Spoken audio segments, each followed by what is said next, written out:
कब चालू करते हो?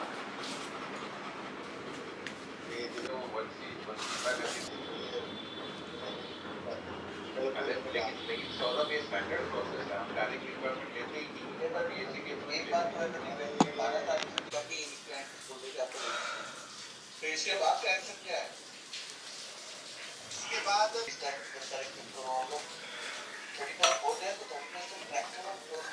another day of hustle.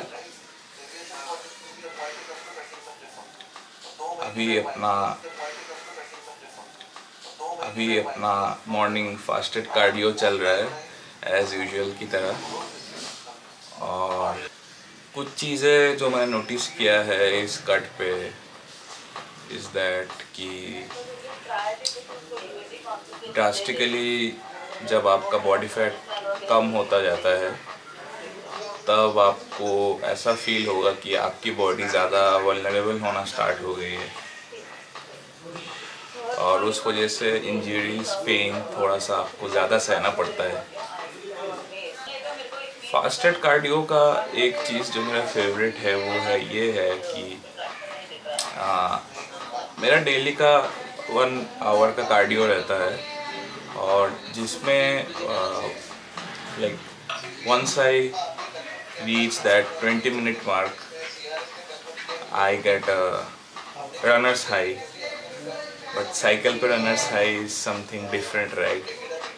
But that's the way I feel. Cardio के वक्त फ़ैन मैं वैसे ही ऑफ रखता हूँ। लाइक ऐसा कुछ नहीं है कि मैं व्लॉगिंग कर रहा हूँ तो फ़ैन ऑफ है, उसका साउंड का प्रॉब्लम आएगा। बट ऐसा कुछ नहीं है कि फ़ैन ऑफ रखने से भी आपको ज़्यादा स्वेटिंग होगा तो ज़्यादा फैट बर्न होगा। बट जो एकदम हार्श कंडीशंस में जब आप कार्डियो कर रहे होते हैं, एकदम स्वेटिंग से आपका नीचे का मतलब आपका जो फ्लोर है कुछ और नहीं, वो पूरा एकदम भीग जाए आपके मेहनत के पसीने से, तो वो एक like that gives you next level of satisfaction. तो मॉर्निंग कार्डियो ख़त्म हो गया है और अभी जो आपको कुछ बैकग्राउंड में नॉइज़ेस सुनाई दे रहे थे, स्पेशली वॉइसेस, वो एक्चुअली मेरे ऑफिस मीटिंग से आपको सुनाई दिया है।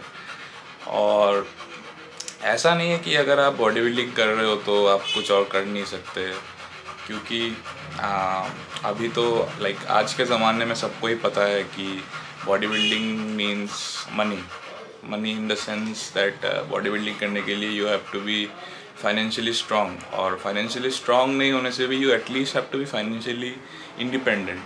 और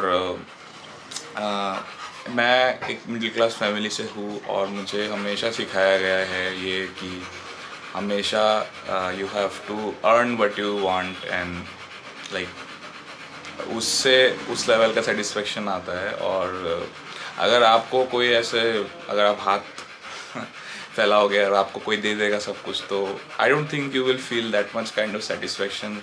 वो चीज़ सेम चीज़ अगर आप जब खुद करोगे तब लाइक ये वीडियो मेरा बनाने का यही मकसद था कि आप सबको दिखा सकूं कि एक बॉडी बिल्डर के लाइफ में लाइक दिन में क्या क्या चलता है। तो सुबह मुझे जल्दी उठ के फास्टेड कार्डियो करना पड़ता है 1 घंटे के लिए, फिर मुझे मीटिंग ज्वाइन करके ब्रीफ करना पड़ता है अपने सुपरवाइज़र को, अपने टीम से सब कुछ सारे पॉइंट्स अपडेट करने होते हैं लास्ट डे के, और नेक्स्ट डे का प्लानिंग चलता है अपना। उसके बाद मैं ब्रेकफास्ट या फिर आप बोल सकते हैं मील नंबर 1 ले लेता हूँ। उसके बाद फिर से बैक टू वर्क, और ऐसा ही चलता रहता है। काम करता हूँ, काम के बीच में ब्रेक लेता हूँ, तब मैं अपना मील ले लेता हूँ। और ऐसा करते करते लाइक सुबह 10 बजे से लेके ऐसा करीब 6:30 या 7 तक करना पड़ता है। और उसके बाद ही जो अपना जिम टाइम होता है, तो उसके पहले तो पॉसिबल नहीं होता जिम, तो उसके बाद ही पॉसिबल होता है। और जिम में मैं करीब 8 बजे तक पहुंच जाता हूँ। ज़्यादा लेट मुझे करना अच्छा नहीं लगता, क्योंकि फिर आपको अगर ज़्यादा वर्कआउट करना है तो ऑब्वियसली जिम का भी एक लिमिटेड टाइम रहता है। हर जिम का मुझे मालूम नहीं, लेकिन मेरे जिम में बहुत टाइम रिस्ट्रिक्शन है, लाइक 10 बजे तक आपको ख़त्म करना पड़ेगा आपका वर्कआउट, या और नहीं तो आपको धक्के मार के निकाल दिए जाएंगे। और बाकी मैं ऑफिस ख़त्म करने के बाद अपना जो प्री वर्कआउट है वो लेता हूँ। उसके बाद मैं अपने ट्रेनिंग पार्टनर का वेट करता हूँ। एक ट्रेनिंग पार्टनर का होना भी बहुत ज़रूरी है। अगर आप अकेले ट्रेन करते हो तो आपको एक ट्रेनिंग पार्टनर का इम्पोर्टेंस या वैल्यू समझ में नहीं आएगा, लेकिन जब आप शुरू करेंगे एक ट्रेनिंग पार्टनर के साथ ट्रेन करना जिम में, तो कह सकते हो कि एक डिपेंडेंसी टाइप हो जाएगा उसके ऊपर आपका। और अगर बाय चांस वो किसी दिन जिम आपके साथ नहीं गया, बाय एनी जेन्युइन रीज़न भी उसका जिम मिस हो गया एक दिन के लिए भी, तब भी आपको बहुत अजीब लगेगा। Like if you are working out with a training partner for a while और अचानक से वो गायब हो जाए एक दिन के लिए भी, तो आपको लगेगा कि अरे ये क्या हो रहा है मेरे साथ, मैं कहाँ आ गया। और फॉर्चुनेटली मेरा ट्रेनिंग पार्टनर मेरा ही चाइल्डहुड फ्रेंड है, और फ्रेंड नहीं कह सकते, भाई कह सकते हैं। और मेरे सारे जिम के भी वर्कआउट के वीडियोस भी वही शूट करके देता है। तो एक कह सकते हो all in one training partner होना, अगर आपके पास एक all in one training partner है तो आप बहुत ही ज़्यादा लकी हो। तो वीडियो के स्टार्टिंग में मैं इंजरीज़ के बारे में बात कर रहा था, और सैटरडे को मेरा लेग्स का वर्कआउट था, और पता नहीं लास्ट 2 दिन से मुझे क्वाड मसल में एक स्टिंगी या फिर कह सकते हो एक पिंचिंग टाइप फीलिंग हो रहा है। मुझे नहीं लगता ये ट्रेनिंग रिलेटेड है, बट 2 दिन पहले रात को मैं नींद से उठ गया ड्यू टू दिस पेन, और जैसे ही मैं लेग्स को ऐसे एक्सटेंड कर रहा हूँ ना, तो I can feel this pain a lot more. और कार्डियो मेरा साइकिल का रहता है, तो आप समझ ही सकते हो कि कार्डियो करते हुए कितना पेन फील हो रहा होगा। लेकिन एक बात तो है, अगर आप एक बॉडी बिल्डिंग प्रेप पे हो तो you will have to push through the pain at all times, no matter what. और अभी तो टाइम भी अपने पास बहुत कम है, तो we will just keep pushing forward. और ये सब छोटे मोटे पेन्स तो आते ही रहेंगे। जैसा मैंने कहा था कि जैसे जैसे आपका बॉडी फैट ड्रॉप होगा, थोड़ा बहुत आपको दिक्कत आने शुरू होंगे, और बट आपको उसी के साथ मैनेज करके चलते रहना होगा।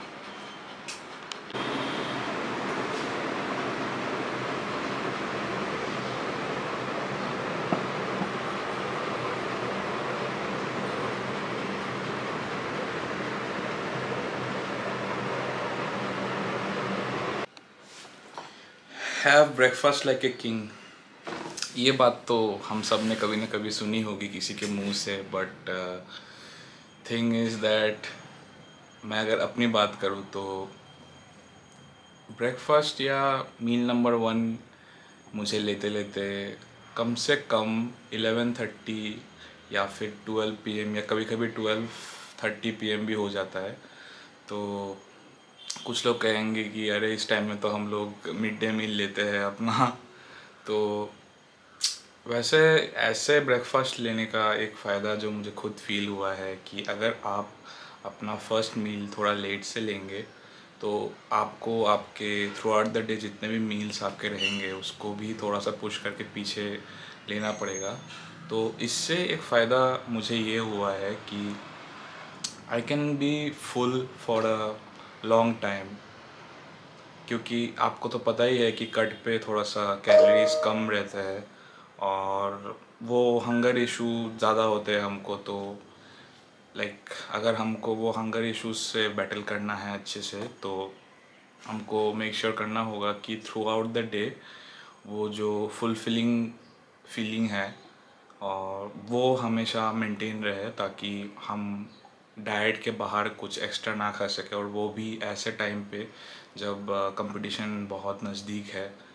तो इस वजह से अगर मैं ब्रेकफास्ट या फिर मेरा मील नंबर 1 थोड़ा सा लेट ले लेता हूँ तो बाद के जो मील्स है वो उन मील्स के बीच में जो टाइम रहता है वो उस टाइम में मुझे कुछ एक्स्ट्रा खाने की ज़रूरत नहीं पड़ती है और I can be like full for a long period of time. और कभी कभी ऐसा भी होता है कि हमारी जो बॉडी है वो एक ही मील प्लान फॉलो करते करते एडजस्ट हो जाती है। तो हम लोग जब कटिंग शुरू करते हैं तो हम लोग सबसे पहले अपना हेल्दी कार्ब सोर्स कम करते हैं। तो हेल्दी कार्ब सोर्स अगर कम करेंगे तो ऑब्वियसली हमको भूख भी ज़्यादा लगेगी, अचानक से बॉडी को एक शॉक जाता है। तो उस वजह से 3 टिप्स मैं आपको शेयर कर रहा हूँ जो कि आपको बहुत हेल्प करेंगे फ्यूचर में अगर आप कभी भी कट करेंगे या फिर अभी करंटली आप कट पे हो। तो पहला टिप ये है कि ट्राई कीजिए कि जो आपका पहला मील है वो बहुत थोड़ा सा आप ट्राई करें कि मेरी तरह लेट लेने के लिए। और आपके जो हेल्दी कार्ब्स है उसमें थोड़ा सा लो कैलोरीज और high fulfilling carb source add कर सकते हैं। जैसे कि किसी किसी को राइस ज़्यादा खाना पसंद है तो कभी कभी थोड़ा सा ओवर हो जाता है राइस में या ब्रेड, तो उसका सबसे बेस्ट सब्स्टिट्यूट है स्ट्रॉबेरीज़। और दूसरा टिप ये है कि आपके डाइट में आपको वेजिटेबल्स और फ्रूट ज़्यादा रखने हैं क्योंकि ये बहुत कम कैलोरीज़ के होते हैं बट इनका जो वॉल्यूम है वो बहुत हाई होता है।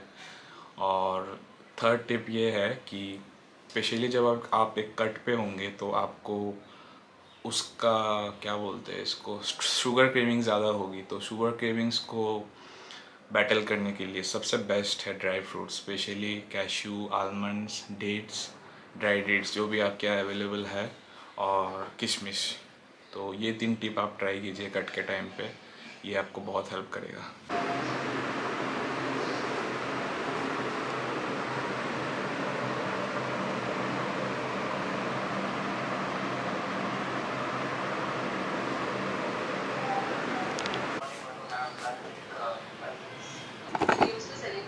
तो अगर आप एक कट पे हो तो naturally get ready to feel small, you know, like मैं जिम में वर्कआउट कर रहा था और यूजुअली मैं ऐसे कपड़े पहनता हूँ ओवर साइज कि और लोगों को ऑनेस्टली लगता नहीं मुझे देख के कि मैं जिम भी जाता होगा कि नहीं।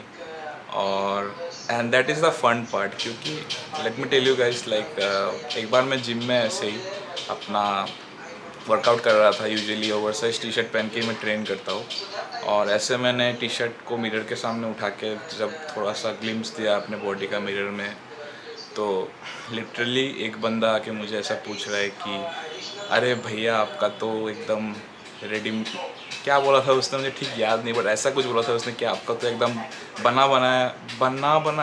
बनी बनाया बॉडी, ऐसा कुछ बोला था, बनी बनाया बॉडी है। और बट कपड़े में आपको देख के कोई बोलेगा नहीं ऐसा, तो लिटरली मुझे इतना हंसी आया।